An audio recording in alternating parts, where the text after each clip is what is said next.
Hi hello welcome to our channel. నేను మీ సరిత. ఈ రోజు నాతో పాటు ప్రముఖ జ్యోతిష వాస్తు పండితులు ప్రొఫెసర్ ముల్లపూడి సత్యనారాయణ గారు ఉన్నారు. మాట్లాడదాం. నమస్తే సార్. నమస్కారం మా సరిత. రైట్. సో మనం ప్రతి నెల రాశి గురించి వివరించుకుంటాం. అలాగే ఇప్పుడు మనకి సెప్టెంబర్ కూడా వచ్చేస్తుంది కాబట్టి మరి ఏ రాశి వారికి ఎలా ఉంది, తీసుకోవాల్సిన జాగ్రత్తలు ఏంటి, వెళ్ళకున్న ప్రదేశాలు ఏంటి, తీసుకోవాల్సిన జాగ్రత్తలు ఏంటి తెలుసుకుందామా? సో ముందుగా మేష రాశి గురించి చెప్పండి. మేష రాశి వారికి ఈ నెలలో అత్యద్భుతంగా ఉంది. గ్రహస్థితి రాహువేమో మీనరాశిలో, శని వక్రించి కుంభరాశిలో, కేతువు చక్కగా కన్యా రాశిలో, ఈ యొక్క బుధుడు మనకి కర్కాటక రాశిలో, గురుడు మనకి వృషభ రాశిలో, కుజుడు మిథునంలో, రవి సంచారము సింహ కన్యా సంచారము, శుక్రుడు కన్యా తులారాశి సంచారం. కాబట్టి దీనివల్ల ఉద్యోగాల్లో జీతాలు పెరుగుతాయి, ప్రమోషన్స్ వస్తాయి, తర్వాత ఆలోచన విధానం కూడా మారుతుంది. ఎంత పని వచ్చినా సరే బండ చాకరీ చేయగలిగే దమ్ము వీళ్ళకి వస్తుంది. తర్వాత పై ఆఫీసర్ల యొక్క ప్రశంసలు వీళ్ళు పొందుతారు, క్రింద స్థాయి వర్గం వాళ్ళ ప్రేమను వీళ్ళు పొందుతారు. కాబట్టి అన్ని రకాలుగా ఫస్ట్ ఉద్యోగంలో జీత భత్యాలు కూడా ఎదుగుదల కనబడుతుంది. ఇక రెండవది ఇక ట్రాన్స్ఫర్ల కోసం చూసుకుంటారు. మా ఉద్యోగం ఒక చోట ఉందండి, ఇల్లు ఒక చోట దూరంగా ఉందండి అని ఆడవాళ్ళ పాపం ముఖ్యంగా ఇటువంటి వాళ్ళకు వాళ్ళకు కోరుకున్న చోట్లకి ట్రాన్స్ఫర్లు ఉంటాయి. తర్వాత వీళ్ళు అతి మంచితనంతో ఈ ఆడవాళ్ళు ఏం చేస్తారంటే ఇతరులకు అప్పు ఇప్పించడాలు, గ్యాస్ సిలిండర్లు ఇప్పించడాలు ఇలాంటివి చేస్తారు వాళ్ళ ఫ్రెండ్స్ కి. వాళ్ళేమో కట్టరవి కట్టకపోయేసరికి డబ్బులు కట్టమని చెప్పేసి వీళ్ళ మీదకి వస్తారు. ఇలాంటి మోసపోవడం, ఇలాంటివన్నీ మెంటల్ టెన్షన్ వాళ్ళ వల్ల వాళ్ళు తీసుకున్న అప్పులకి వీళ్ళు బాధ్యతలే కోర్టు నోటీసులు అందుకుంటారు వీళ్ళు మేషరాశి వాళ్ళు. వ్యయంలో రాహు ఉన్నాడు కాబట్టి మనశ్శాంతి లోపం ఉంటుంది మొత్తం ఈ నెల అంతా కూడా సెప్టెంబర్. ఇకపోతే విద్యార్థులు తెగ చదివి పడేస్తారు. వద్దంటే చదువు బ్రహ్మాండంగా. ఫారెన్ నుంచి విశ్వవిద్యాలయాల నుంచి పిలుపులు వీళ్ళకి. జర్మనీ లాంటి దేశాలు, ఇటలీలో అసలు ఎవరు చేరరు, అలాంటిది ఇటలీ నుంచి వీళ్ళకి పిలుపులు వస్తాయి. ఫ్రీ ఎడ్యుకేషన్ అనమాట, ఇది చాలా మందికి తెలియదు. సో ఈ విధంగా మొత్తం విద్యార్థులు ఒక ఊపేస్తారు. ఇకపోతే రైతుల దగ్గరికి వచ్చేసరికి పంట పండిస్తారు కానీ వీళ్ళకి అమ్ముకోవడం చేత కాదు. కాబట్టి వీళ్ళ మీద కమిషన్ ఏజెంట్లు మంచి జీతభత్యాలు, వాళ్ళ కమిషన్లు బాగా సంపాదిస్తారు.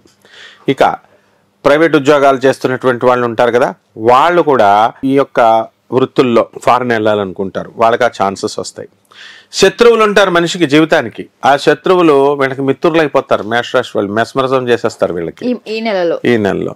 తర్వాత ఈ యొక్క మేషరాశి వారికి ఈ నెలలో వైరల్ ఫీవర్లు, విరోచనాలు ఇలాంటివి మైనర్ హెల్త్ ప్రాబ్లమ్స్, కానీ మానసిక టెన్షన్ మాత్రం నెలంతా ఉంటుంది. తీసుకోవాల్సిన పరిహారాలు ఏమిటి? రాహు జనరల్ గా మనకి రాహు జపం చేసుకోవాలా, రాహు స్తోత్రాలు చదువుకోవాలా. రాహుకి కిలోంపావు మినువులు ఉంటాయి, వాటిని ఆవు పేడ రంగు ఉన్న వస్త్రాన్ని తీసుకొచ్చి పేద బ్రాహ్మణుని అతనికి దానం చేయాలి. దానం చేసిన తర్వాత బెజవాడ కనకదుర్గమ్మ తల్లి ఫోటో పెట్టుకోవాలా. పెట్టుకుని ఆ బెజవాడ కనకదుర్గమ్మకి కుంకుమ అర్చన చేసుకోవాలి ఇంట్లో, ఓం దుర్గాయ నమః అన్న మంత్రంతో. ఇకపోతే అది కాకుండా మనము దశమహావిద్యలలో ఒకటైనటువంటి బగళాముఖి అమ్మవారి యొక్క హోమాన్ని ఇళ్లలో జరిపించుకోవాలి. ఇలా చేసుకోవడం వల్ల వీళ్ళకి ఈ నెలంతా కూడా బ్రహ్మాండంగా ఉంటుంది. మేషరాశి వారు చేపల రొయ్యల చెరువులు నడుపుతా ఉంటారు. ఆ తర్వాత అగ్రికల్చరల్ బిజినెస్ లు, ఈ హార్టికల్చర్ ఇలాంటి బిజినెస్ అన్ని బాగుంటాయి. ఎలక్ట్రానిక్స్ వ్యాపారాల జోలికి వెళ్ళకూడదు, సాఫ్ట్వేర్ కంపెనీలు పెట్టకూడదు, పెడితే వాళ్ళకి ప్రాజెక్ట్స్ రావు. ఒక్క ఎలక్ట్రానిక్స్ వింగ్ తప్ప మిగతా అన్ని బాగుంటాయి. తర్వాత హోటల్ ఇండస్ట్రీలు, బట్టల షాపులు, ఫ్యాన్సీ స్టోర్లు ఇలాంటి బిజినెస్ లు పెట్టుకోండి, బ్రహ్మాండంగా ఉంటుంది. కిరాణా షాపులు, డిపార్ట్మెంటల్ స్టోర్స్. రైతులకు మనశ్శాంతి ఉండదు, వాళ్ళు చక్కగా పండిస్తారు, సక్సెస్ అవుతారు. కానీ వాళ్ళు ఏం చేస్తారు, బ్రోకర్స్ ఉంటారు కదా మధ్యలో, కమిషన్ ఏజెంట్స్, వాళ్ళు లబ్ధి పొందుతారు. ఎందుకంటే డైరెక్ట్ కస్టమర్ వీళ్ళు రైతు బజార్లు గేయడం చేత కాదు వీళ్ళకి. ఈ రాశి వారికి యాక్సిడెంట్స్ ఏమన్నా తప్పించుకునే, ఎందుకంటే మీరు మనస్తాపంతో ఉంటారని చెప్పారు. మనస్తాపంతో వీళ్ళు ఏం చేస్తారు, ఆలోచనలు ఏమైనా యాక్సిడెంట్లు ఎవరికి తప్పించుకునే గ్యారంటీగా ఉంటుందమ్మా యాక్సిడెంట్స్ మేషరాశి వాళ్ళకి. ఎందుకంటే వీళ్ళకు ఫోన్లు మాట్లాడుకుంటూ రోడ్లు దాటుతారు, గుద్దేస్తాయి కార్లు. కాబట్టి చాలా జాగ్రత్తగా ఉండాలి వీళ్ళు. అంటే మానసిక అశాంతితో వీళ్ళు ఏం చేస్తున్నారో కూడా తెలియదు. వీళ్ళు ఇళ్లకి మేషరాశి వాళ్ళు తాళాలు 2 గదులు ఉన్నాయనుకో, ఈ ఫోన్ మాట్లాడుకుంటూ ఒక గదికి తాళం వేయకుండా వేరే దానికి తాళం వేసుకొని వెళ్ళిపోయిన వాళ్ళు, అందులో పడి దొంగతనాలు కూడా జరుగుతాయి. తర్వాత రెండవది, రోడ్డు పైన వెళ్తున్నప్పుడు వీళ్ళు ఫోన్ మాట్లాడుకుంటూ ఉంటారు గర్ల్ ఫ్రెండ్స్ తో. మాట్లాడుతుంటే వాడు వచ్చి కారోడు వచ్చి ఇలా గుద్దుతూ ఉంటాడు స్లోగా.